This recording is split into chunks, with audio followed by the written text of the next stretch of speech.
السلام عليكم. قصدنا maanta waxay ku saabsan tahay haweeney sawir selfie ah ku dulgashay meedka ninkeeda. waa qiso cajiib ah filayo inaad ka wada heli doontaan. haddii ay tahay markii ugu horeysay aad kanaalkeena daawanayso fadlan subscribe noo saar. waad noo fasaxan tihiin inaad like-ta iyo share-ta jimicsi uga dhigtaan suulkiina. qisadan ayaa noqotay qiso aad loola yaabo caalamka oo dhan, gaar ahaan Afrika. qisadan ayaa ka dhacday waddankaasi Ghana kadib markii laba lamaane oo aad isku jeclaa lana kala yiraahdo Liron iyo Usimbi. Liron ayaa ah haweeneyda ay qabsatay qisadani kana waramaysa hadda maadaama saygeedii Usimbi uu dhintay. kadib markii ay sawir soo dhigtay Snapchat-keeda ayna arkeen asxaabteedu aadna uga falceliyeen sawirkaasi oo ah ninkeeda oo hurdo sariirta ayadana ay ku qoslayso sharaabna ay cabayso, ayaa dadkii aad uga falceliyeen. kadibna uu galay baraha bulshada. isla habeenkii arrintani dhacday ayaa subaxii la ogaaday Usimbi inuu dhintay. qaraabada iyo qoyska sayga Liron ee dhintay ayaa su'aalo badan iska weydiiyey sawirkii xalay ay soo dhigaysay Snapchat-ka iyo dhacdada dhacday saakay. ayna sheegeen in sawirkaasi markii la qaadayay uu Liron u meyd ahaa, naagtana ay ku jeesjeesaysay. arrintan ayaa labada qoys dagaal dhex abuurtay. muran iyo isjiijiid kadib booliiska waddankaasi Ghana ayaa arrinta dhex galay. kadibna waxay qolka CID-da la galeen Liron ayna wax ka weydiiyeen sawirkan ay xalay gashay iyo dhimashada ninkeeda oo ku soo aaday saakay. Liron ayaa markii dambe go'aansatay inay qisada si dhaba uga hadasho. qisada ayayna saan u soo gudbisay: aniga ninkaygu waxaan ahayn laba qof oo saaxiibo ah oo aad isku jecel. waxaan ahayn laba qof oo badanaa kaftama, sameeyana xifaartan iyo xujooyin. badanaa waxaan iska qaadnaa sawirro dhacdooyinka ugu xun ee nolosheenna. mar waxaan video ka qaadaa asagoo khuurinaya, mar waxaan sawir ka qaadaa asagoo wax cunaya, waxaana dhigaa social media ama Snapchat-ka. sidoo kale asaguna wuxuu igu sameeyaa baranki ama waxyaabo aan aad ugu qoslo ama aan ka naxo, sida inuu iskaga kay dhigo meyd mararka qaar.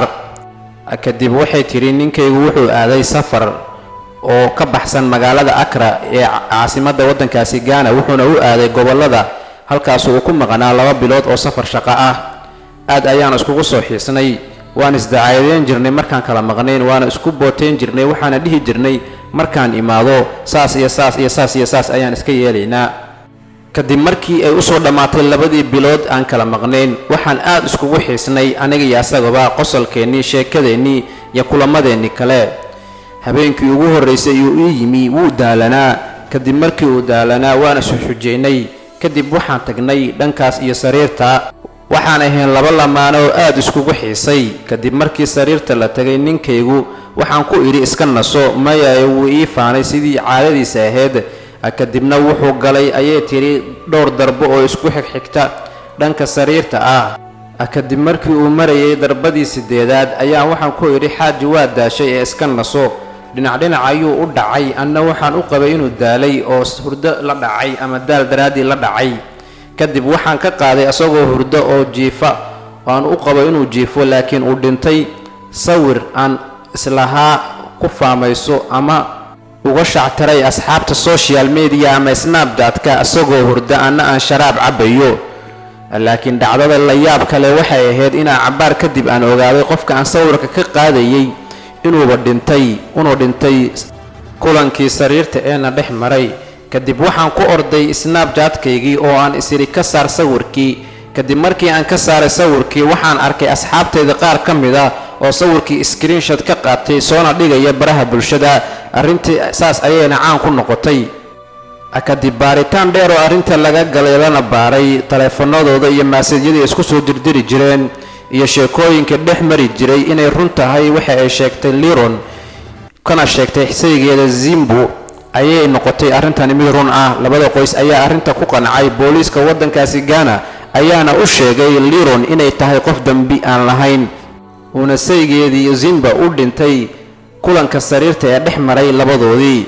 dadka reer Ghana ayaa arrintan aad uga falceliyay, sheegeena Zimbu inuu u baahan yahay cadaalad, na ku eedeeyeen xaaskiisa Liron inay ninkeeda ku dishay sariirta ama kulanka barakaysan. daawadayaal waxaan isku dayay qisadan inaan ka saaro waxyaabo badan oo xunxun oo ku jiray qisadani markay ahayd Ingiriiska, una bedelo qaab ay dhagihiinu u dulqaadan karaan.